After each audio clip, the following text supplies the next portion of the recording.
Well, let's stick on your plan for a moment, because there's so much politics around this, and I think people just really want the details. So let's try and stick on the alternative plan and what you have given us in the last couple of days. So when it comes to reliability, I accept that the coalition, and there has been a bit of an imbalance, a change focus on getting emissions down and perhaps letting reliability go by the wayside. Your intention is to bring that reliability factor back in.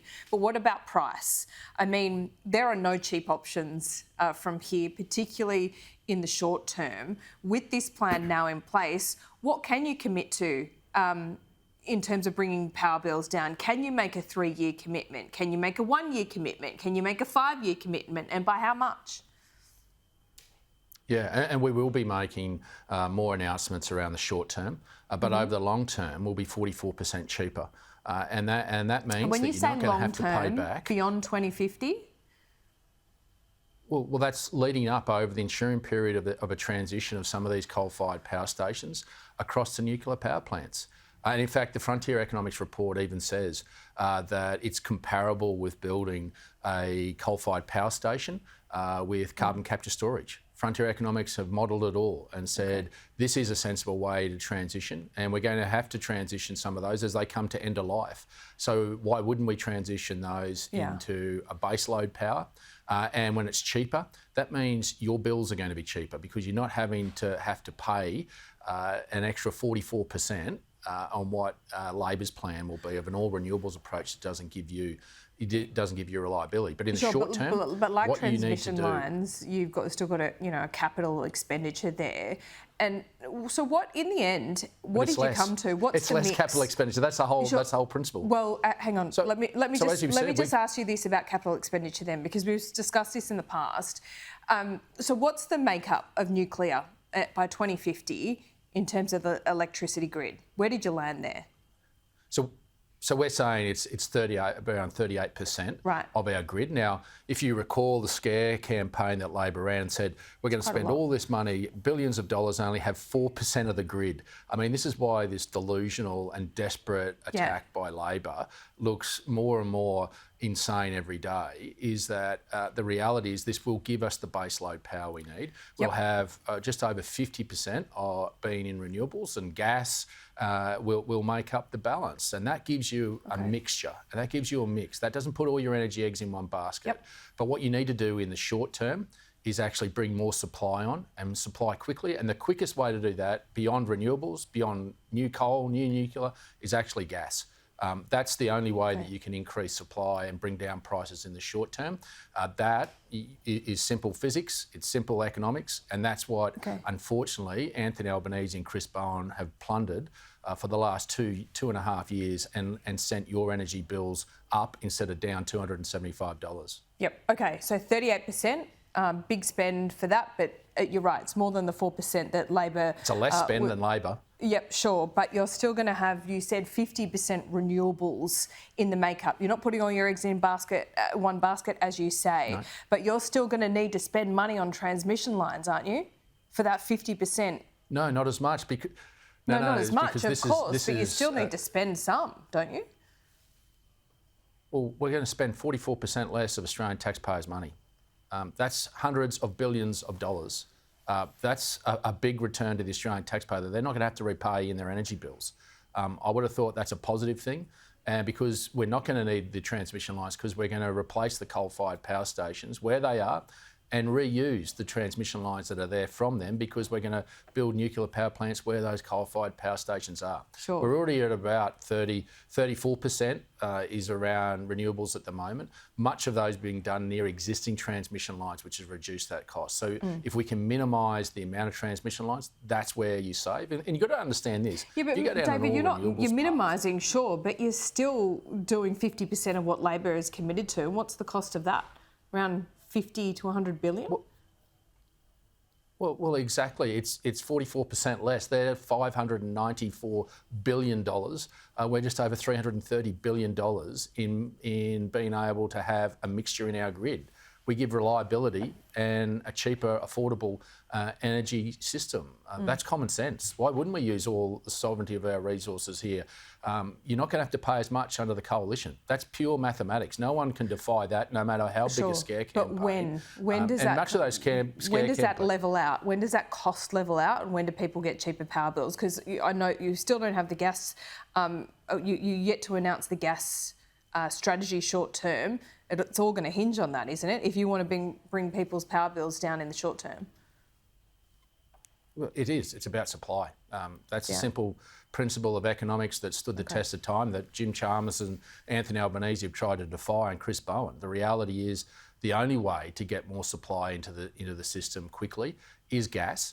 Because much of the capital infrastructure has already been put in place into the East Coast. And that's how you actually do that. But what's happened is they have created an environment where no one's been prepared to drill holes for domestic supply. And it's only been in the last couple of weeks that Senex have had the courage to come forward and to drill holes in my own electorate. And I'm proud to say my own electorate is probably the one that is actually delivering much of the East Coast gas to this country at the moment. And there's huge opportunity. And that's why Beetaloo is also important, not just for export, but for domestic supply. I mean, with the government running essentially nuclear power plants, the criticism has been that does lock out investment and is anti-liberal and it discourages bigger investors. Do you accept that's the quid pro quo here? No, my priority is a reliable, affordable electricity grid for Australians, not for big corporates. The people who are running up and down at the moment are those that have... But the taxpayers are going to pay rather than private business, right? If you do that, there's a quid pro quo. They're going to pay. They're going to pay, and they're already paying for big corporates. And those that are protesting so much are those that have their own personal interest in renewables, like Simon Holmes à Court and Twiggy Forrest. I'm not worried about their family. I'm worried about Australian families who are struggling to actually be able to afford dinner tonight because their energy bills are too high. The thousands of Australians who are on hardship clauses with their energy provider. I'm worried about their families. I'm not worried about big billionaires making billions out of us. Australians should own our grid, and we should actually have affordable power. We should have some of the cheapest power in the world. We've sovereignty of all our resources. Yet we have let an ideology get in the road of the practical reality, all for these billionaires to tell us how we live while they profit from it.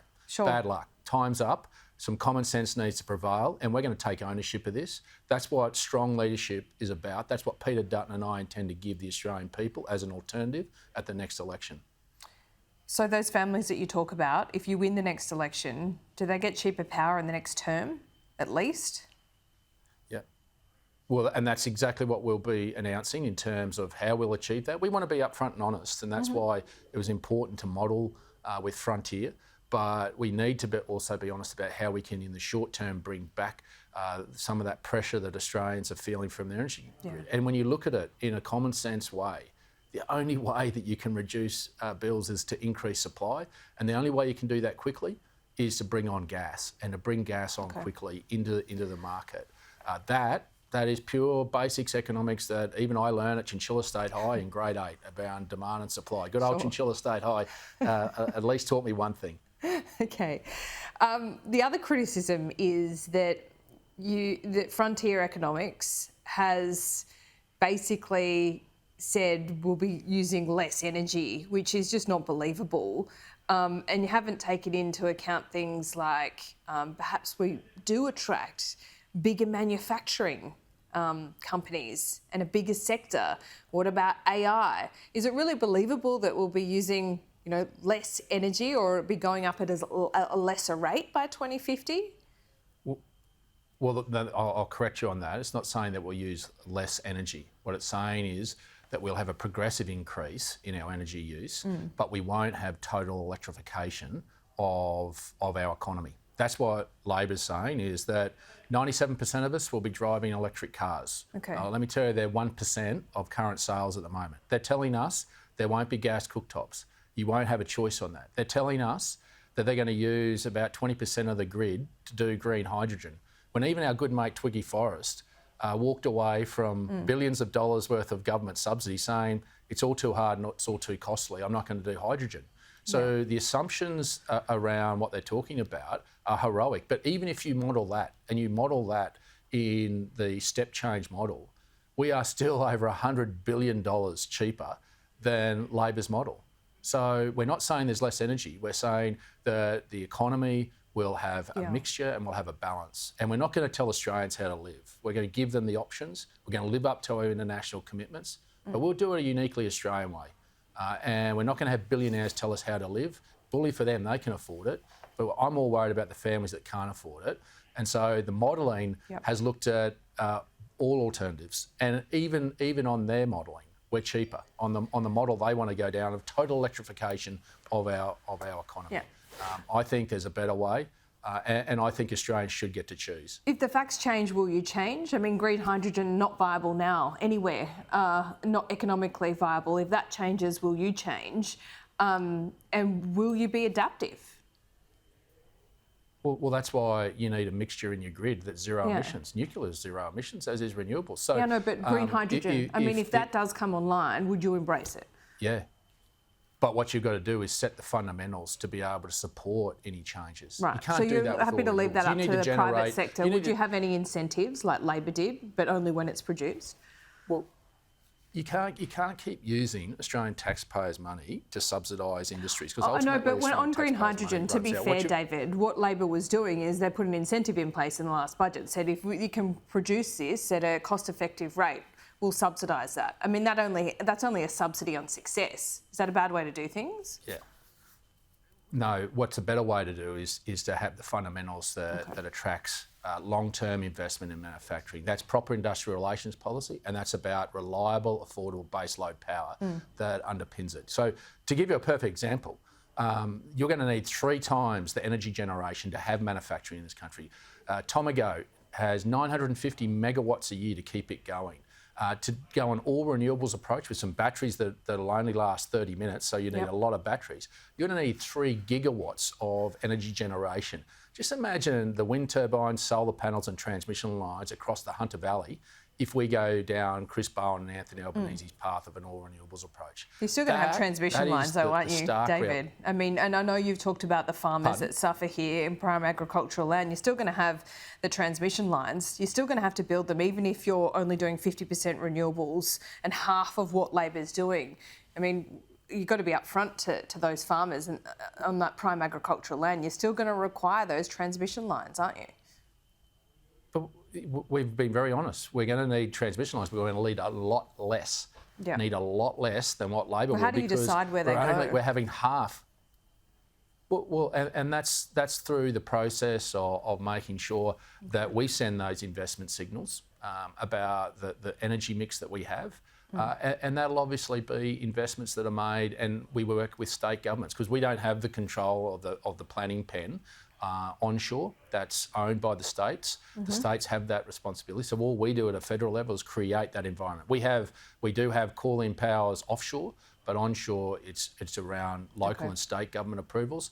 But what we do at a federal level is set those investment signals. And that's why many are condemning us at the moment. Those that are condemning us are those that have personal vested financial interests in an all-renewables approach. They're not pure in the end game here, because if you want the end game, we actually will have a cleaner energy grid than an all-renewables approach.